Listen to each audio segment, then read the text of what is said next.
Assalamualaikum warahmatullahi wabarakatuh. Selamat pagi semuanya. Baiklah, pada hari ini kita akan kembali lagi belajar biologi dengan topik amitosis. Jangan lupa ikuti terus sampai akhir karena ada satu soal untuk ujian.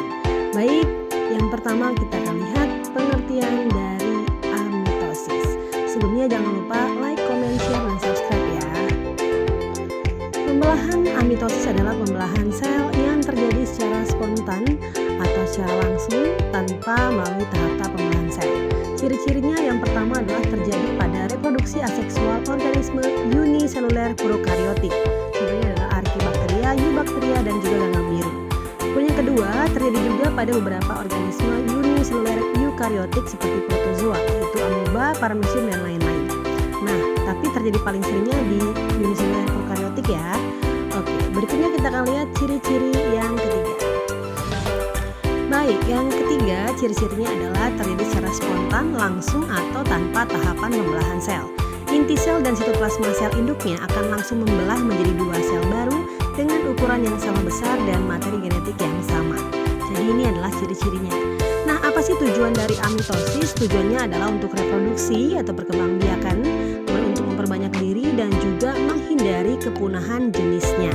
Jadi inilah yang dilakukan oleh uniseluler prokaryotik.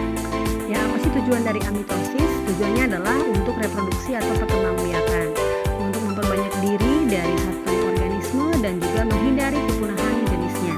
Apa alasan melakukan amitosis? Jadi alasan yang pertama adalah amitosis ini dipilih karena sel-sel bakteri tidak mempunyai bagian-bagian dari membran inti yang berperan penting dalam membatasi nukleoplasma dengan sitoplasma. Kemudian yang kedua, karena DNA yang tersimpan itu relatif lebih kecil jika dibandingkan dengan DNA pada sel eukaryotik.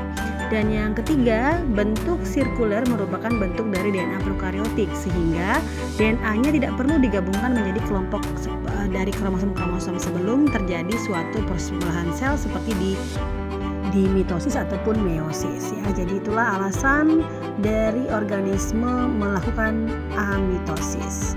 Nah, kita akan lihat bagaimana proses terjadinya amitosis. Yang pertama, replikasi DNA dan elongasi pada organisme prokaryotik. Jadi sini ada contoh bakteri ya, melakukan pembelahan biner. Kemudian yang kedua, dinding sel dan membran plasma mulai membelah dan akan terbentuk septum ya, atau septa atau sekat, dan DNA-nya udah terpisah. Selanjutnya sel terpisah menjadi dua buah. Nah, inilah proses dari pembelahan biner atau amitosis pada organisme uniseluler prokaryotik yang paling sering terjadi dan juga terjadi pada organisme uniseluler eukaryotik, tapi nggak terlalu banyak ya, nggak terlalu sering juga. Baik, inilah contoh soal yang pertama. Pembelahan amitosis merupakan jenis pembelahan sel yang seperti apa?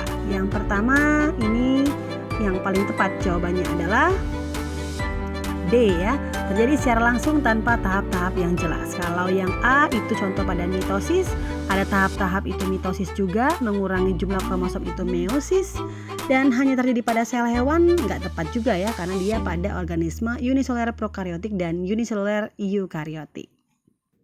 Ya, jadi itu ya contoh yang pertama. Yang kedua, ciri khas pembelahan amitosis adalah, nah jadi kalau ciri khas ini emang khusus untuk amitosis saja. Jawaban yang tepat adalah D lagi ya. Pembelahan inti sel yang terjadi secara spontan. Jadi kalau terbentuk benang spindle nggak ada, terjadinya yang lain juga nggak ada di amitosis. Nah, berikutnya lagi adalah organisme yang sering mengalami pembelahan amitosis adalah, ya kita ketahui ya bahwa organisme prokaryotik itu adalah bakteri ya. Tahapan pembelahan amitosis meliputi 1, 2, 3, 4. Urutan yang benar adalah mulai dari replikasi DNA, berarti 4 duluan ya. Karena ada pilihannya 4 cuma 1, maka jawabannya adalah E, 4, 2, 3, 1. 4 itu replikasi, sudah bereplikasi maka akan melakukan elongasi, selanjutnya akan ada pembelahan dinding sel ya, dan juga ada terbentuknya septum atau septa atau bidang pembelahan, dan DNA pun akan terpisah. Sekian dulu pada hari ini, terima kasih atas perhatiannya, semoga sukses ya ujiannya. Kita akhiri, wassalamualaikum.